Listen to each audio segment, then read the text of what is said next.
Y esto es otro mensaje para ustedes. La Clínica Javier Prado cumple 55 años cuidando siempre la salud de las familias peruanas con calidad y calidez. Servicio de emergencia las 24 horas del día. Centro de vacunación internacional. Encuéntranos en la avenida Javier Prado Este 499 en San Isidro. Clínica Javier Prado. 55 años cuidando siempre tu salud. Nos acompaña ahora en los estudios de Exitosa Alberto de Belaúnde, candidato por el Partido Morado con el número 6. Bienvenido. Gracias, Nicolás, por la invitación. Que finalmente aterrizaste acá en Hablemos Claro. Estoy muy contento de estar aquí. Pero me imagino que no están muy contentos con lo que está pasando, ¿no es cierto? Es decir, con este incidente es decir, yo estoy de acuerdo con que, y es evidente que dentro de todo o detrás de todo este incidente hay una mano política, hay gente que quiere dañar al Partido Morado, ya. Pero las evidencias son gruesas, ¿no? El video creo que lo que muestra es una situación en la cual nadie quiere ver a un líder de su partido involucrado, ¿no? Yo soy invitado del Partido Morado, pero estoy tratando de hacer un trabajo institucional. Porque lo peor que puede haber en un partido es cuando hay un invitado que se pone de perfil ante los problemas. Dicho eso, creo que hay que trazar la cancha y decir claramente que el señor Julio Guzmán no es candidato en estas elecciones. Y va a tener que dar explicaciones a su familia, me imagino, en primer lugar, a la militancia de cara a las elecciones primarias y al país para construir o reconstruir confianza. Pero eso no nos puede quitar el foco, de lo realmente importante que son las elecciones de este domingo. Este domingo tomamos una decisión, o volvemos al Congreso disuelto con los partidos que apoyaron al fujimorismo, como Acción Popular, Alianza para el Progreso y el APRA, o tenemos un Congreso que responda a la indignación ciudadana. Pero ahí es donde, es decir, yo creo que esto es relevante, porque, y yo lo he dicho, y algunos amigos míos del Partido Morado se molestaron un poco por lo que dije, pero ¿qué es el Partido Morado? Es una promesa de renovación de la clase política. Así es. Yo recuerdo, además, a mí me decían que era, ¿no? Digamos, seguidor de Julio Guzmán, o era... Nos dicen todo, ¿no? A mí creo que hasta me han dicho naranja alguna vez. Bueno, pero... rojo, naranja, morado. El tema es que, es decir... A mí me parece muy sano eso, es decir, que la gente decente, la invocación a que la gente decente ocupe los espacios de la política, porque si no lo van a ocupar los malos, pues lo corruptos. Todo espacio vacío se llena. Ya, entonces, eso está muy bien, pero el problema es que eso tiene que corresponder con el comportamiento de tus dirigentes y de tu propio partido. Entonces, lo que ha llamado mucho la atención y que ha provocado incluso expresiones muy duras, o sea... mi amigo Sonday le llegó a decir cobarde hasta 3 veces en una sola entrevista a Julio Guzmán, y yo lo conozco al gringo Sonday y sé que ha actuado sin ningún cálculo, ha dicho lo que le ha salido del forro, ¿no es cierto? Porque estaba indignado legítimamente. ¿Y cuál es el origen de la indignación de él y de mucha gente? Que estás en una situación de crisis, olvídate del incidente privado, de lo que tendrá que resolver con su mujer. Pero estás en una situación donde se produce un incendio, donde hay en riesgo propiedad y sobre todo vida de persona. Esa chica está expuesta a un riesgo, la gente del edificio está expuesta a un riesgo. Y lo que hace el dirigente se pone a pensar, uy, si yo me quedo, va a haber un escándalo, voy a salir en los medios y esto me puede perjudicar mi carrera política, entonces salgo corriendo. Es decir, ¿es más importante mi carrera política que la vida de las personas? Nicolás, creo que nadie, ni en el Partido Morado, ni en la población que haya visto el domingo, haya pensado, a mí me gustaría reaccionar de la misma manera, ¿no? Y va a ser el señor Guzmán, a lo largo de las próximas semanas y meses, quien va a tener que dar muchas explicaciones y va a tener que convencer a la gente de la posición que tiene, con los documentos y con lo que él quiera mostrar.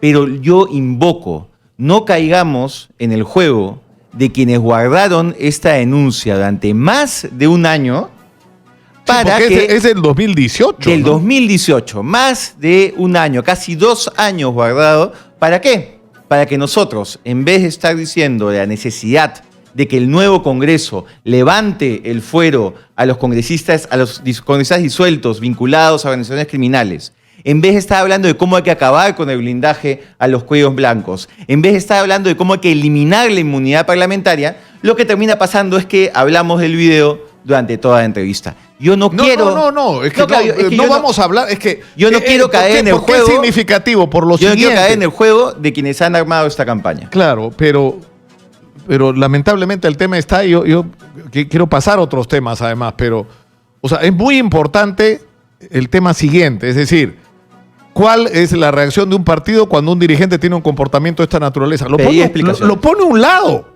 te pongo a un lado, estás congelado, estás suspendido, va a acabar la campaña y después te someteremos a disciplina.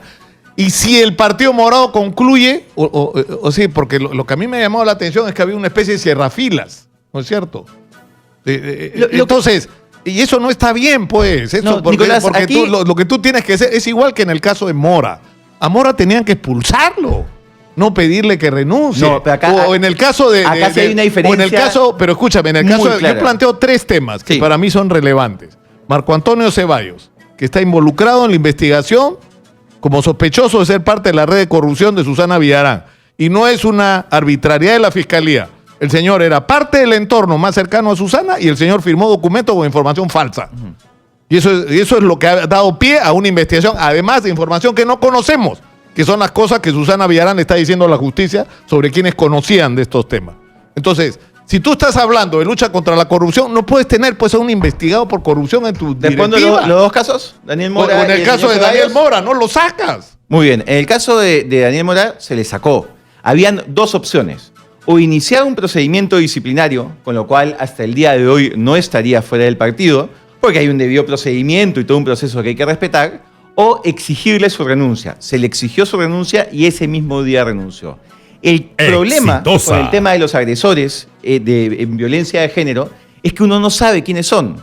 Uno puede querer muchísimo a un primo con el que creció y no saber que golpea a su esposa en casa. Uno puede respetar muchísimo a alguien en el trabajo y no saber qué pasa en su hogar. Uno puede saludar todas las mañanas a un vecino que parece un caballero. Pero Nicolás, una vez Que se tiene la descubre, información, claro. una vez que se descubre, no puede haber ni complicidad ni silencio. Ese día Daniel Mora, siendo fundador del partido, siendo un Secretario congresista de organización. Así es, siendo un congresista de mucho prestigio y que iba a salir elegido de todas maneras. Ese día se le exigió la renuncia y dejó de estar en el Partido Morado. Y así que tiene que ser en todos casos. Yo lamento, por ejemplo, que la candidata Mónica Sarabia, que ha estado acá y al que le has mencionado 3 casos en Acción Popular, se haya puesto de perfil. ¿Qué está haciendo Acción Popular con estos casos? Están suspendidos en su militancia, hay una investigación, les han exigido la renuncia. Y el caso de... Y en el caso de Ceballos, su militancia está... Yo le he preguntado a Julio y Julio me ha dicho, no, yo creo en él, es un buen hombre. Escúchame, ¿cómo sabes? Si la justicia acredita... La explicación es, acabadas las elecciones, su militancia está suspendida. El problema es que no había el tiempo para cambiar el personero legal de cara a estas elecciones. Esa es la explicación que nos han dado y estoy absolutamente de acuerdo contigo, Nicolás. Mira, yo he visto... Claro, porque yo he visto, es como una persona amiga cuyas opiniones siempre he respetado muchísimo porque habla con sabiduría. Dice, el mensaje que siempre damos los adultos hacia los niños es haz lo que yo digo, no lo que yo hago. Y es más o menos lo mismo que pasa con los políticos. Haz lo que yo digo, no lo que yo hago. Puede haber, no puedes tener un discurso anticorrupción no y puede tener haber investigados por corrupción. No puedes hablar de violencia contra la mujer y tener un golpeador. Y por eso, pero también... Y no puedes hablar de lealtad y responsabilidad con la gente cuando tienes una conducta pero como también, la de Julio Nicolás, ese día. pero también, Nicolás, lo que hay que tener absolutamente claro es que en todo grupo humano hace un partido con 10.000 militantes, van a salir estos casos. Porque así es la sociedad. Lamentablemente hay en algunos espacios agresores, hay en algunos espacios personas investigadas. La pregunta es, cuando sale, ¿qué es lo que hay que hacer? Ahora, ¿tú vas a incluirte en el Partido Morado? ¿Vas a pedir ser parte del Partido Morado? Yo por el momento estoy como invitado y quiero agradecerle a todos los militantes porque me han hecho sentir en casa. Y yo lo que estoy tratando es de responder a una lógica institucional. ¿Por qué, Nicolás? Los que estamos postulando este domingo a las elecciones, que no es ni el señor Ceballos, no es el señor Guzmán, tenemos un plan de gobierno en equipo. Porque ¿qué es lo que pasa? Y ya me ha pasado y es una lección aprendida. Uno puede llegar con una agenda reformista, pero si estás solo o con pocas personas, no vas a avanzar. Acá lo que tenemos es un plan de gobierno parlamentario de 50 propuestas que une a toda la lista. y que llegando al Parlamento, independientemente de quiénes sean los que llegamos, Ahora, la vamos a ¿sabes lo ejecutar. que dicen los críticos, ¿no? Que ustedes son el tapado de Vizcarra, que es son el partido de Vizcarra, y que Vizcarra es el que más angustiado con los problemas que han pasado Imagínate. con Julio Guzmán. Mira, tú has visto mi campaña, tú has visto la campaña del partido, no es una campaña con mucho dinero, no es una campaña con muchos recursos. Acabo de estar en Matelini, yo mismo repartiendo mis boletines. No, mira, lo que hay es que hay situaciones donde uno tiene que decidir con quién estar. El 30 de septiembre, ¿uno estaba con Vizcarra disolviendo el Congreso o uno estaba con el Fujimorismo, el APRA y Acción Popular tratando de vacar a Vizcarra y poner a Mercedes Arauz como presidenta? Evidentemente íbamos a estar con Vizcarra. Otro escenario, cuellos blancos. Uno estaba con Vizcarra, que pedía el cambio del fiscal Chávarri y las reformas del Consejo Nacional de Magistratura, o estábamos con el Fujimorismo y sus aliados, que decía que nada cambie. Entonces, claro, en situaciones de polarización uno tiene que tomar partido, pero no somos... ¿Por quién crees que va a votar Martín Vizcarra? Él vota en Moquegua, así que por mí no va a votar. Pero creo que esto no quita que uno tenga que tener una posición de oposición constructiva. Por ejemplo, creo que se tiene que renovar el liderazgo en el sector interior. Creo que se ha perdido el liderazgo que tenía Carlos Basombrío en temas de seguridad ciudadana.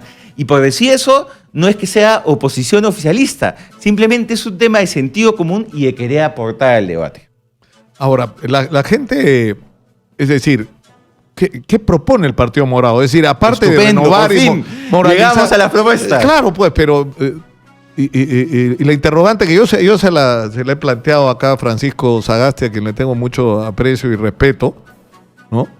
Y no logro entender cuáles son. Es decir, estamos en un país en crisis, Alberto. Completamente de acuerdo. Y requiere respuestas que correspondan a ese nivel de crisis nacional. Tenemos 50 propuestas y yo tengo una experiencia reciente que me permite ser congresista desde el primer día. Acá no hay curva de aprendizaje, no es que llego a ver cómo son las cosas. Yo soy congresista desde el primer día y lo seré los 14 o 15 meses que dure este congreso.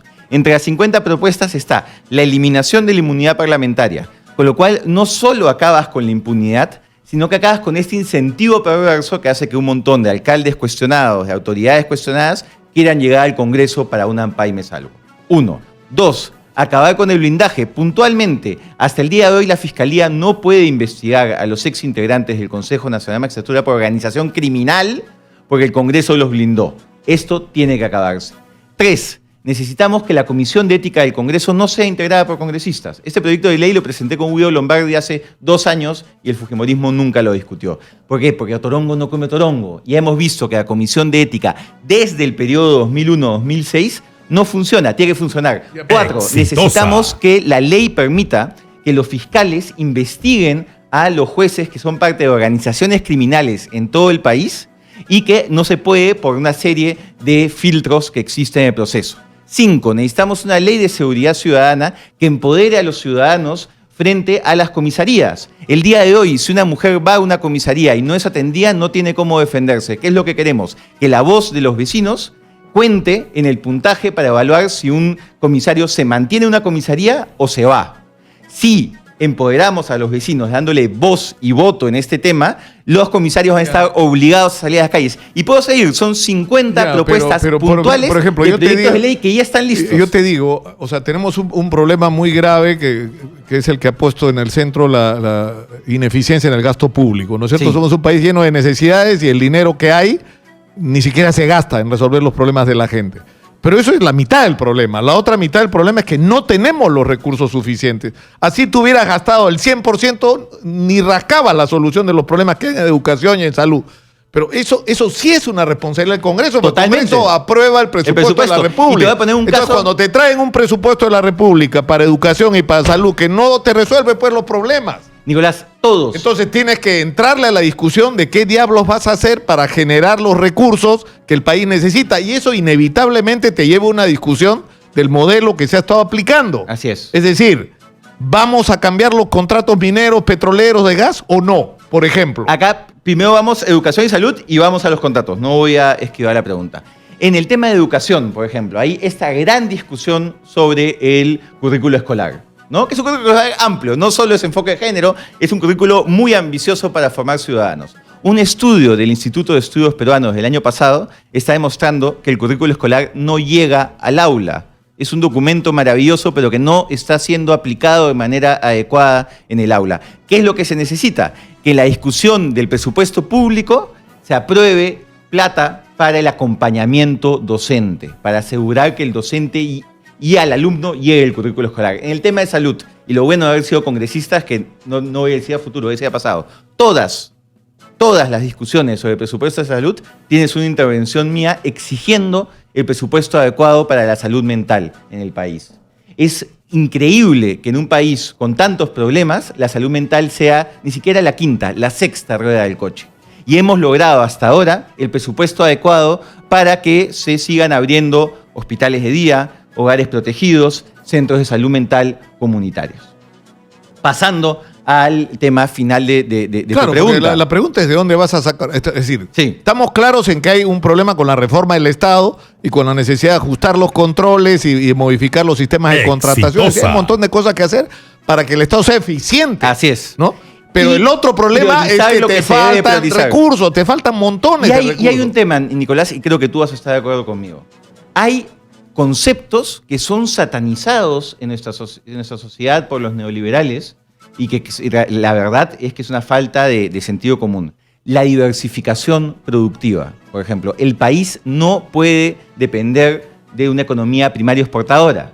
Se planteó una agenda de diversificación productiva y que fue tratado en su momento como si estuviéramos hablando de renacer un modelo económico velasquista, ¿no? Y no es verdad. Uno ve todas las economías modernas y el concepto de desarrollar otras industrias, como por ejemplo el turismo en nuestro país, es un tema fundamental que tiene que estar en el debate público sin prejuicios y sin, pues, claro, pero no solamente, conceptos vagos. Pero ¿no? No solamente eso, sino, o sea, se está planteando la modificación de la ley minera por un lado, pero se está planteando también una discusión de parte de especialistas, de gente involucrada en el tema, de que tenemos que dejar de exportar piedras. Es decir, con todas las críticas que se pueda hacer sobre la reelección de Evo Morales, el contrato de Evo Morales sobre el litio es un buen ejemplo, un parámetro de algo que se podría hacer. Es decir, una asociación entre el Estado y la inversión privada, pero donde no solamente sacas piedras para exportarlas, sino donde le agregas valor y haces un nivel de industrialización y eso te genera, para empezar, no solo multiplicas tus ingresos de exportación, sino que además generas muchísimo empleo. Y es importante explicarle a la gente este punto, porque claro, ¿cuál es el problema? Que dependamos tanto de los precios de los minerales y esta exportación primaria. Que mientras los precios están altos, tenemos este boom que tuvimos en el país, bajan los precios y se acaba el dinero, ¿no? Entonces, una de las cosas que yo reclamo mucho a esta mirada neoliberal, yo me considero liberal, no neoliberal. Una de las cosas que yo reclamo es este desprecio que sienten por el Estado. Y quieren reducir un Estado que ya es un Estado ausente en el país. Y lo que necesitamos es un Estado fuerte, con unas instituciones sólidas y que permita, entre otras cosas, poder desarrollar una ambiciosa agenda de competitividad y diversificación productiva. Tenemos que ir terminando. Tenemos dos preguntas que llegan de las redes. Dice que hay un pegalón en el Partido Morado que se llama Jimmy Isidro Villanueva, que tiene antecedentes de violencia e incluso una sentencia. Esto viene de Chimbote. Sí, fue en Ancash, fue sacado del partido. Está fuera. Del partido, lamentablemente las normas electorales no permiten que sacarlo de la lista, o sea que podría ser electo. Aquí no, porque no ha recibido ningún tipo de apoyo del partido y tampoco lo ha recibido de la ciudadanía, que no es tonta. Ahora, de ahí recuerdan que Alberto Belaúnde dijo que no iba a participar en estas elecciones porque existía la prohibición y dijo que se dedicaría a la vida académica a preparar su matrimonio en Argentina. ¿Cómo quedaron esos temas? Bueno, me caso, no me he peleado con mi novio, nos casamos en noviembre. Sigo en la vida académica y lo que señalé es que había que ver qué es lo que decía el jurado. Ahora, y este tema, ¿no?, del matrimonio igualitario va a ser agenda planteada por el Partido Morado. Está entre las propuestas, yo veo con gusto que está en las propuestas. O sea, solo Beatriz Mejía debe estar caminando por las paredes en este momento. No solo está en el Partido Morado, está en Juntos por el Perú, en el Frente Amplio, porque es un tema de derechos humanos, no es un tema ideológico. Pero en el tema de los candidatos pegalones, que hemos visto que hay en Acción Popular, en el Frente Amplio y en varios partidos más, necesitamos modificar la ley electoral. Parte de la reforma electoral que tenemos que impulsar es que un partido político, hasta el día antes de las elecciones, debería facilitarle que retire de la lista Claro. a gente con este tipo de casos. Eso no lo permite la ley actual y es uno de los compromisos del Partido Morado. Alberto de Belaúnde ha estado con nosotros, Muchas número 6 del gracias. Soy el partido. número 6, la M del Partido Morado. Nicolás, muchas gracias por el tiempo. Dice si me vas a invitar a mí no, pero a mi sobrino que es amigo tuyo sí lo vas a invitar. Ernesto, me imagino, un gran abrazo para él. tremendo músico. Así es. ¿Ah? Y muy exitoso en el exterior. Neoyorquino en este momento. Nos vamos con Karen Santillán.